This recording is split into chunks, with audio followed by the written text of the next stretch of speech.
Hello children, welcome back. In this video, we will be learning about weather and climate. Weather and climate. Children, in class 6, we have already learned about weather and climate. So what is weather and climate? So weather is a day-to-day condition of the atmosphere, where the climate is the average weather condition of a place for a longer period of time represents the climate of a place. Temperature. So what is temperature? Yeah, the degree of hotness and coldness of the air is known as temperature. The temperature you feel every day is the temperature of the atmosphere. So the temperature of the atmosphere changes not only between day and night, but also from season to season. So the summers are hotter than winters. An important factor that influences the distribution of temperature is insolation. Insolation is the incoming solar energy intercepted by the earth. The amount of insolation decreases from the equator towards the poles. So therefore the temperature decreases in the same manner. Children, temperature in the cities is much higher than that of villages. Why?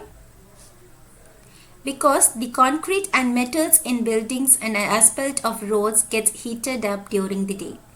This heat is released during the night.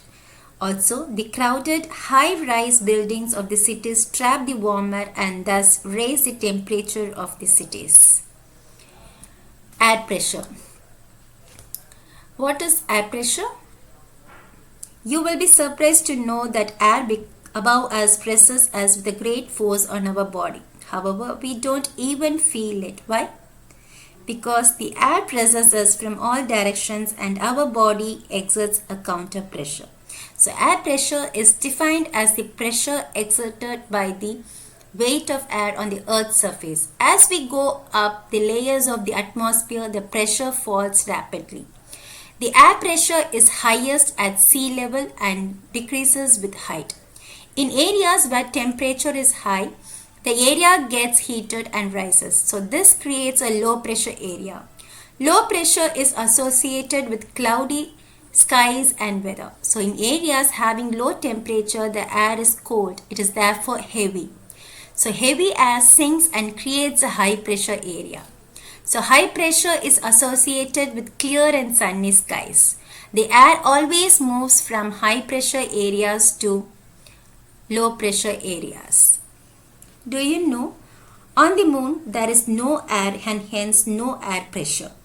Astronauts have to wear special protective spacesuits filled with air when they go to the moon. If they did not wear these spacesuits, the counter pressure exerted by the body of the astronauts will make the blood vessels burst. The astronauts would bleed. Wind. So what is wind?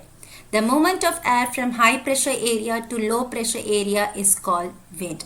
At times, wind can be so strong that it is difficult to walk against it.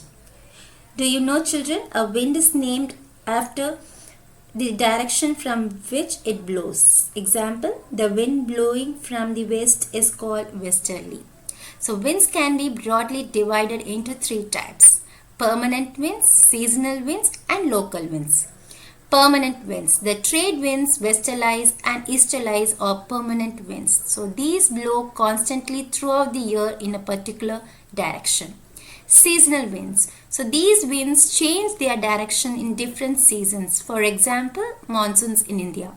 Local winds. These blow only during a particular period of day or year in a small area. Moisture. When water evaporates from land and different water bodies, it becomes water vapor. So moisture in the air at any time is known as humidity.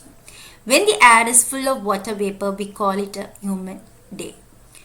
As the air gets warmer, its capacity to hold the water vapor increases and so it becomes more and more humid. So when the water vapor rises, it starts cooling. The water vapor condenses, causing formation of droplets of water. So clouds are just masses of such water droplets. When these droplets of water become too heavy to float in air, then they come down as precipitation. So precipitation that comes down to the earth in liquid form is called rain. So most of the groundwater comes from rainwater. So other forms of precipitation or snow, sleet and hail. So on the basis of mechanism, there are three types of rainfall: the convectional rainfall, the orographic rainfall and the cyclonic rainfall. So rainfall is very important for the survival of plants and animals. It brings fresh water to the earth's surface. If rainfall is less, then water scarcity and drought occur. So on the other hand, if it is more, floods take place.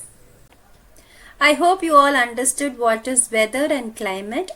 We saw about temperature, air pressure, wind and moisture. Thank you.